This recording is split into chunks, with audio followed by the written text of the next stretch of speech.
In the quaint woods of western Pennsylvania, a seasoned camper and former Boy Scout finds himself embarking on an unusual cold weather camping trip with friends that takes a turn, as a bizarre encounter leaves him questioning the boundaries between the natural and the supernatural.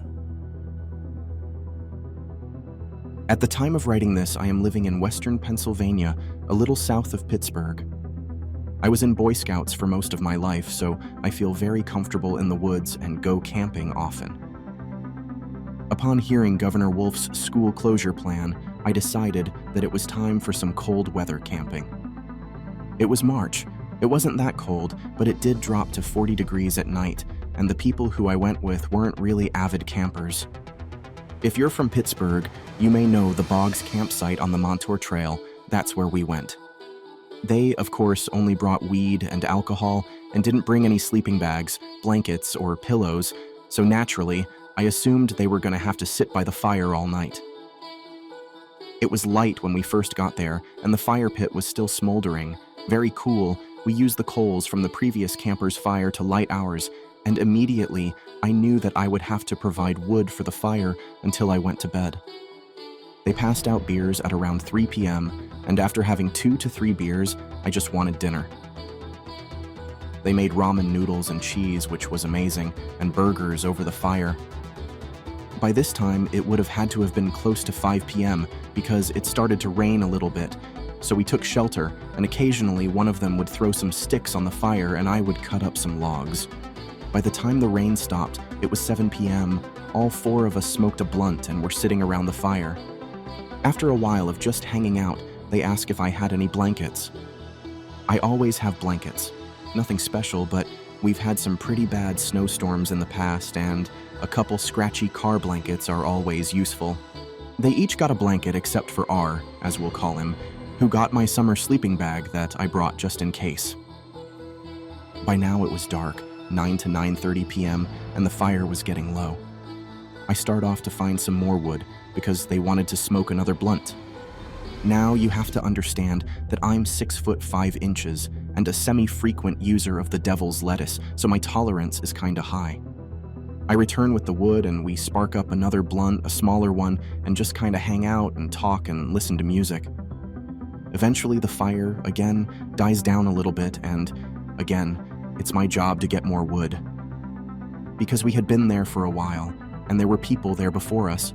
Most of the wood near the shelter was either really small or all used up, so I had to keep going farther and farther away from camp to find wood. 12:30 a.m., close to 50 degrees still, so we're all doing well. I have a flashlight, a really nice one that I use for scuba diving that is kinda bright, so I use it on the low setting on land. At this point, I'm far enough away from camp that my friends can't really see me. There's like an embankment between the Montour Trail and someone's driveway that you have to cross to get to more of the woods, but I'm comfortable alone because I knew what I was doing, and they could for sure hear me if I needed them. I start to hear a weird whistling sound, kinda like someone inhaling through a snorkel, but I chalk it up to the wind. The air was starting to get kinda cold, so I just took back what I had and put some on the fire. 1 to 2 a.m., around 40 degrees with some wind, nothing severe. I have on 2 long-sleeve shirts and an army surplus coat that is super warm, but my friends are in windbreakers and hoodies and, oh yeah, it's raining. Off to get more wood. This time I started taking into consideration the type of wood that I would collect. There was a lot of pine, but that burns fast, which is why I had to go collect it so often. The stretch of woods near the driveway was pretty much all pine, a few maples, but nothing big.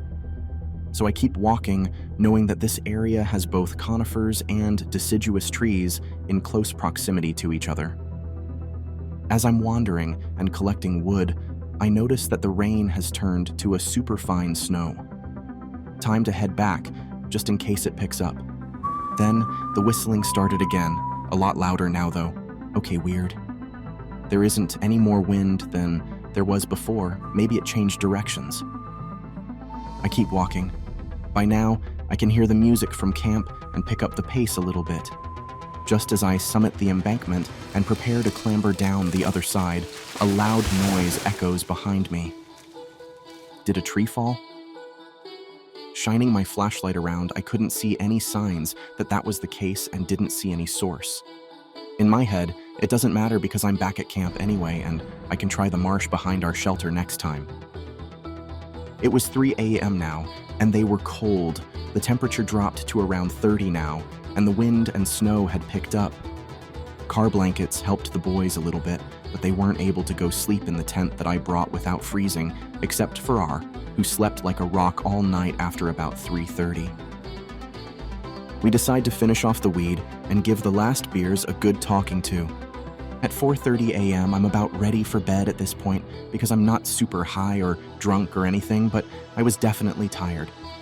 I offer to go collect more wood before I retire to my 0-degree sleeping bag and cot. I camp comfy when I don't have to carry it far, and they said they would join me. They must have been cold. We split up, and I end up heading back to where I was before, except this time I left my flashlight on high, and I made a bunch of noise to scare off that deer, or whatever was there earlier. I end up a little further away from camp than I had intended to be because there were only pine branches on the ground over here. Then the whistling starts again. This time I could tell the direction it was coming from, my left, and shined my flashlight around that area before collecting more wood. Then the sound stops briefly, then picks up again in a different direction less than a minute later, this time in front of me and a little to the right, back into the pines. Maybe the branches of certain trees catch the wind just right and are making the noise. I think about it for a moment and move on. Then, on my way back, the noise was following me, darting from left to right, but always like right behind me. I don't see anything. Then the noise makes one sharp whistle and pauses, then I hear it. Damn, it's cold out here. It was R, but I couldn't find him with my flashlight, so I called, "Where are you?" And it sounded like he turned around because I heard a branch snap and a bit of movement. I pointed my flashlight at where the sound was coming from, and I didn't see R anywhere. Maybe he's behind a bush or a tree or something. I call out again, "R?" No reply this time. He might be lost or something because we weren't at camp, and he saw my flashlight moving, so he came to look. "R, where are you?" Nothing.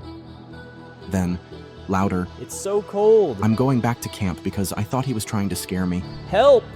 Shining my flashlight around one last time, I spot something dive into a bush about 40 feet from where I had heard R turn around. Help me! "I see you, big man. Grab some wood and come back." He's 6 feet tall and 250 pounds. I shine the light around for a few more seconds, then turn around again and start walking. The whistling is back. Cool. Love that. No matter what speed I moved at, it always seemed the same distance away. I decide that I just kind of sit under a tree and wait for R to pass by, because he had to come back sometime, right? I wanted to save the battery of my flashlight, so I turned it off and closed one eye, so it would adjust faster. Help! By now, the snow had picked up a good bit, which is another reason to stop in case R got lost. I couldn't really see super far because there was a lot of cloud cover despite it being a full moon. The whistling never got closer, but it did start to move around a little bit in a really odd circle. It would start in one spot, stop, then promptly start in another spot that was in a different direction. It's so cold. I realized that it had to be the wind or something because it was moving super fast and was moving at random. Cool. Now, where the fuck is R?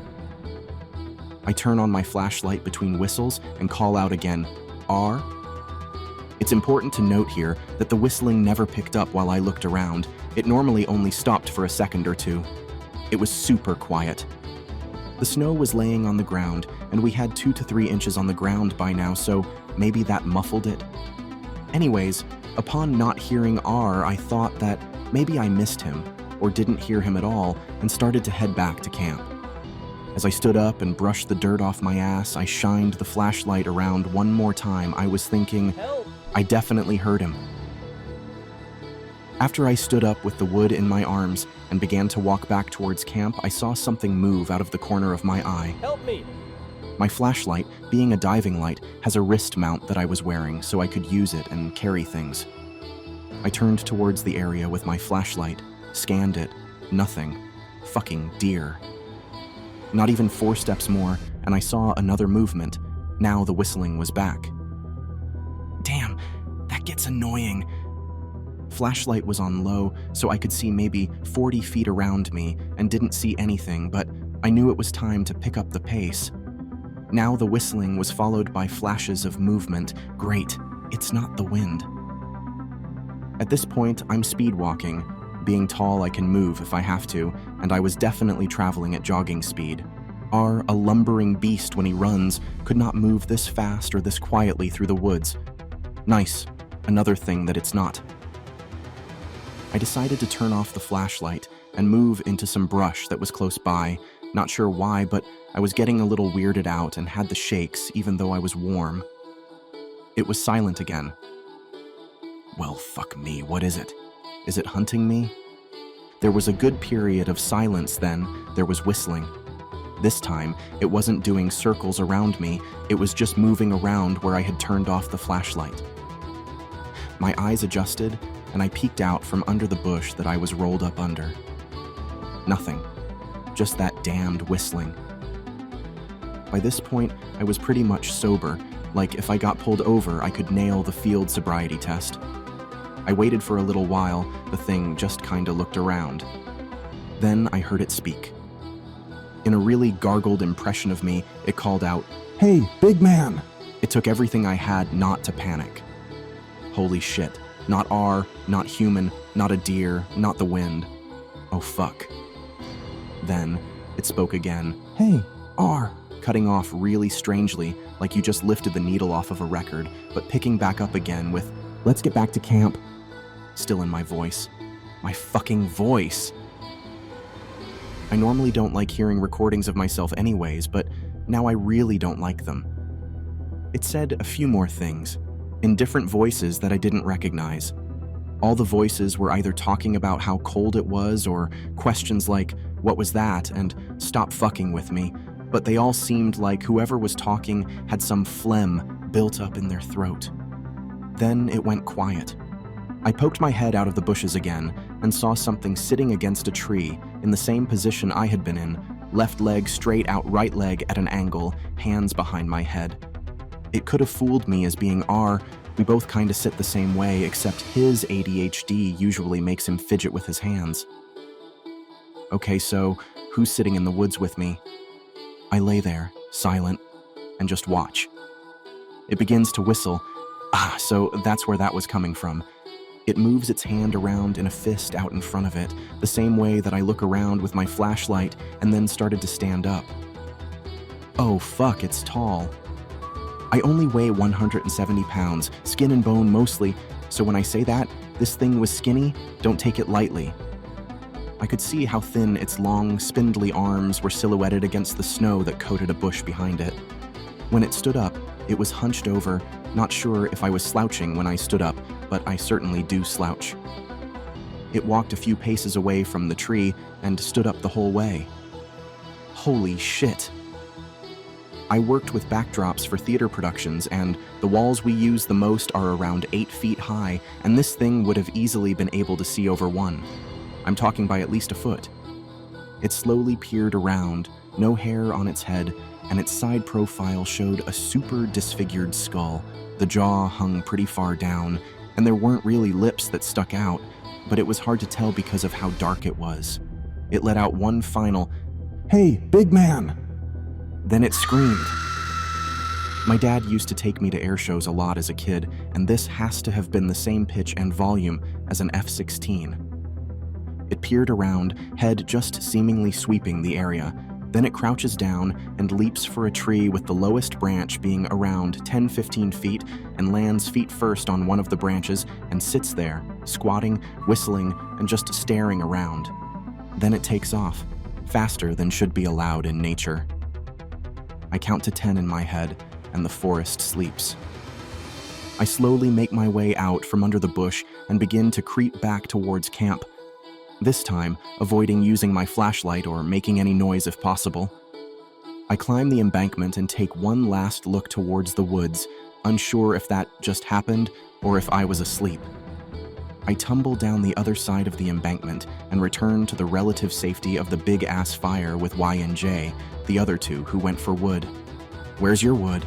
asks Y. "Oh, it, had bugs." "It's fine, we got a lot anyways." They stacked up a solid pile of oak and pine, not enough for the night, but enough for a little while at least. "Where's R?" I ask warily. "Check the tent." There he was, passed the fuck out, snoring the way he always does. I climbed into my sleeping bag to warm up a little bit because I was covered in snow when I got back and it screamed again. "Oh, please don't tell me it's coming here." The other two looked at me wide-eyed. Normally, if I recognize a sound, I say what it is out loud so they know what's up. I had no response. They asked if I heard the first one. I answered with a nod as I unlocked the car in case we needed to take off quick. They asked if I saw it. I nodded yes. What was it? No fucking clue. I described it to them quietly so that I could listen for more noises, and I told them about it imitating my voice.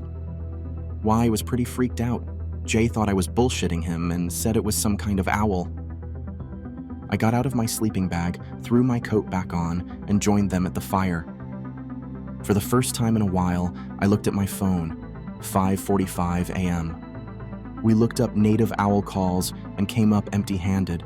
The same happened with every other animal we tried. Jay seemed a little nervous. Y suggested that maybe it's a truck on the highway. "Yeah, that's probably it," I replied blankly, and Jay gave me a look that said that he knew it probably wasn't. They didn't sleep. I forced sleep upon myself so that we wouldn't die on the car ride home. The next morning, we went for a walk. It didn't snow much after I got back, so you could kind of follow my footprints. The tree the thing leapt into was out of reach of me on Jay's shoulders. R was still asleep, but I think I might have been able to reach it if I was on his shoulders instead. The tree I sat under had scratch marks on it. I think they're from deer shedding the velvet off of their antlers, but it creeped me out nonetheless. The tree it sat under had footprints everywhere. There seemed to be no order to them at all. It was amazing. It looked like it had run over every square inch of that area, coming within 2 feet of the bush I was in. I don't really know much about cryptids or anything, but when I got home, I Googled North American tall, skinny cryptid, and the second result was from Parade, a list of cryptids. After ruling out everything else on the list, I came across the picture of a Wendigo that has antlers. Not quite, but pretty close, described as tall and skinny and super fast. I did my research, and every picture has antlers, but I can't find any evidence that, other than a few movies, it had antlers. Who the fuck knows, really? What I saw definitely didn't have antlers, but it matched everything else, even down to the whistling.